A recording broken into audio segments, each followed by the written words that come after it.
Awa ninyo mga guys. Nag-agawan sa pagkain guys. Oh. Yun mo. Wawa sila. Yan lang pagkain.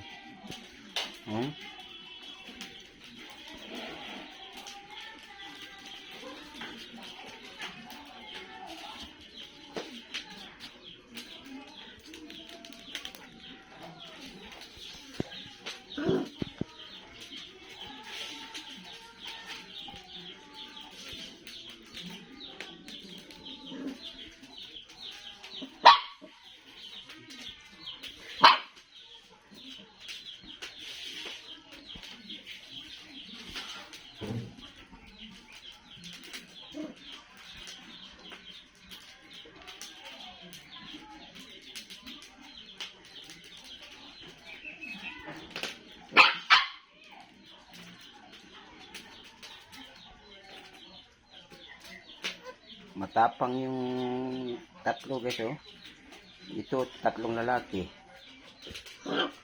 Lot, dalawang babae. Takot sila sa isa. Ano, no? Matakaw at matapang guys, oh.